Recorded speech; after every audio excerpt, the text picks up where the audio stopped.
Você já se sentiu despreparado em alguma situação? Já deixou alguma oportunidade passar por achar que não atingiria os resultados esperados?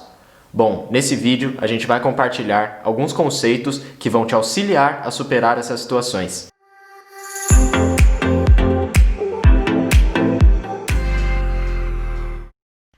Durante a faculdade, nós nos deparamos com diversas oportunidades. Pode ser uma iniciação científica, ser voluntário em uma causa, conseguir um estágio ou até mesmo participar de competições e de hackathons. Sabemos que tudo isso traz diversos benefícios, como ampliar nosso círculo de contatos, aprofundar um conhecimento sobre um tema específico ou até mesmo ganhar prêmios e reconhecimento. Mas às vezes podemos deixar essas oportunidades passarem, seja por um medo de não sermos bons o suficiente, de não termos as habilidades necessárias, de decepcionarmos alguém, ou até mesmo de nos comprometermos ou o que as pessoas poderiam pensar da gente. Essa sensação de que nossas ideias e habilidades não são dignas da atenção de outras pessoas é exatamente o que as pesquisadoras Pauline Rose Clance e Suzanne Imes relataram em seu artigo de 1978, que foi o primeiro a introduzir o termo Síndrome do Impostor. A Síndrome do Impostor é caracterizada pela incapacidade das pessoas de acreditarem nelas mesmas. Isso pode ser verificado em pessoas independente do gênero e da idade, e também de personalidades e pessoas com feitos acima da média, e também em pessoas como você e eu, como veremos a seguir. Bom, compartilhando com vocês uma situação aí que eu vivenciei, a síndrome do impostor, foi quando o Levi me convidou para participar de uma competição com ele, o Make It Bright. Bom, naquele momento eu ainda não era muito próximo do mundo das competições, tinha poucas participações aí, não entendia muito bem ainda como que era a dinâmica e o mecanismo dessas competições, assim, o que a gente deveria desenvolver, o que a gente deveria entregar. Isso ainda era um pouco confuso para mim. Eu não sabia se eu tinha as habilidades necessárias para auxiliar no time, então se eu conseguiria com as minhas habilidades desenvolver o projeto bem, conseguir fazer uma boa entrega junto a ele. E eu acho legal compartilhar essa história pessoal, mas falar também que a síndrome do impostor, ela não está presente apenas em pessoas normais como a gente. Grandes ícones aí da sociedade também já passaram por esse tipo de situação. Vejamos o exemplo de uma pessoa extraordinária que teve que lidar com a síndrome do impostor, a Michelle Obama.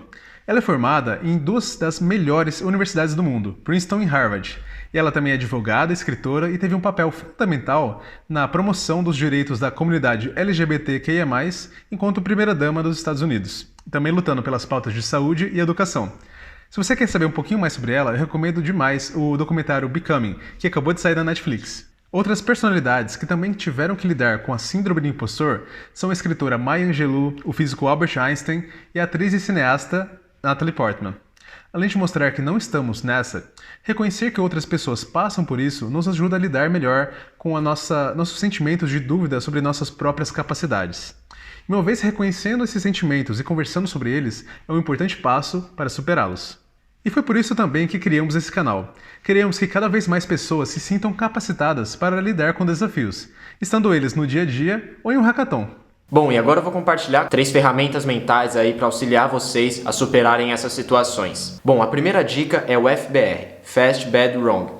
Uma ferramenta mental para auxiliar a gente a sair do bloqueio e começar logo as nossas iniciativas. Muitas vezes a gente se encontra numa posição em que a gente decide não iniciar um projeto por achar que a gente não está preparado ou por achar que para você estar preparado para aquela situação você precisa ter feito alguma outra coisa, passado por uma outra etapa, e basicamente essa ferramenta mental ela vai te auxiliar a começar esses projetos logo. Então simplesmente comece, seja rápido, faça errado, mas com isso você vai estar se aprimorando e aprendendo mais durante esse trajeto de aprendizado. Então é basicamente tirar esse bloqueio mental para a gente começar logo os nossos projetos. A segunda dica vem muito atrelada à primeira, que é a questão do errar rápido.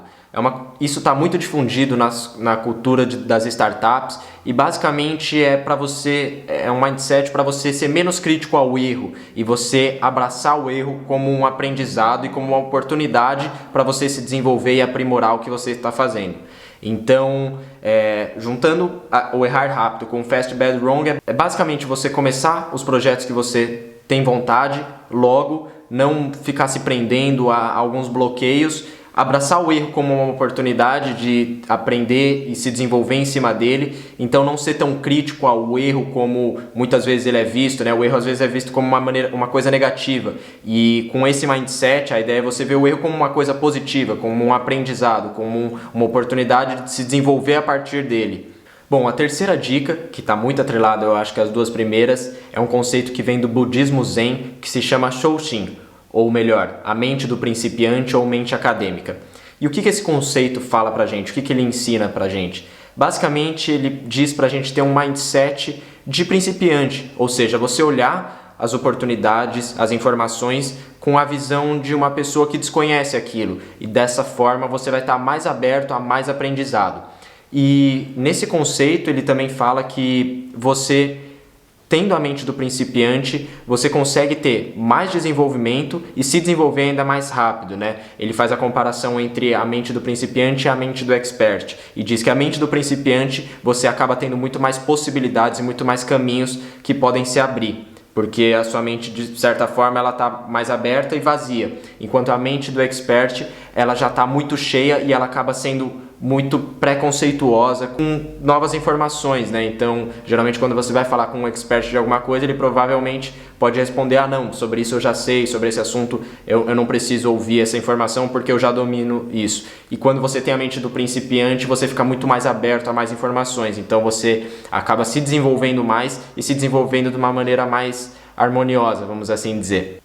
A gente acredita que essas 3 ferramentas mentais aí, essa mudança de mindset, elas podem auxiliar vocês nessas situações, nesses obstáculos e a superar em alguns momentos em que você passe por essa síndrome do impostor. E dessa forma você vai conseguir ser mais aberto, ser menos crítico e assim dar mais oportunidade, mais espaço para novos caminhos, novos aprendizados e novas oportunidades.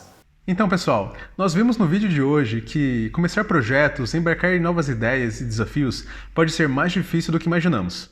Mas eu acredito com todo o meu coração que a chave para destravar nossa capacidade de nos expor a novas oportunidades e colher todos os benefícios que elas nos agregam é nos permitir sermos vulneráveis. E ninguém melhor do que Brené Brown, uma pesquisadora e escritora americana sobre os temas de empatia, coragem e vulnerabilidade, para dizer melhor o que significa ser vulnerável. Nas suas palavras, em uma tradução livre, ela diz: vulnerabilidade não é sobre ganhar ou perder, é sobre ter coragem para se expor quando você não tem nenhum controle sobre os resultados. Vulnerabilidade não é fraqueza, mas sim a nossa maior medida de coragem. E se expor, pessoal, é muito difícil. É preciso ter coragem com nossas vidas, com nossos projetos pessoais, com os nossos desafios. Mas ao fazermos a escolha de termos coragem com nossas vidas, temos também uma certeza. A certeza de que em algum momento nós vamos falhar, de que vamos nem sempre estar nos primeiros lugares, de que vamos ter que tentar várias vezes para aprender e aí sim colher os frutos. Mas por mais que isso pareça um pouco amedrontador, é importante que nós façamos essa escolha todos os dias, porque aí sim vamos estar colhendo o nosso próprio sucesso, a gente vai estar fabricando a nossa própria sorte. Pois, por exemplo, se você quer ganhar uma competição, você tem que ter a coragem de se inscrever e participar de competições. Se você quer ser um líder na sua organização estudantil, você tem que ter a coragem de fazer os processos seletivos e entrar nas primeiras vagas daquela organização. Ou se você quer muito trabalhar em uma empresa, ter o seu emprego dos sonhos, você tem que ter a coragem de se capacitar todos os dias, ir em eventos e conversar com pessoas que trabalham naquela empresa também. Então fica aqui o nosso chamado. Escolha coragem ao invés do conforto. Se exponha e conte com a gente para te ajudar nesse processo.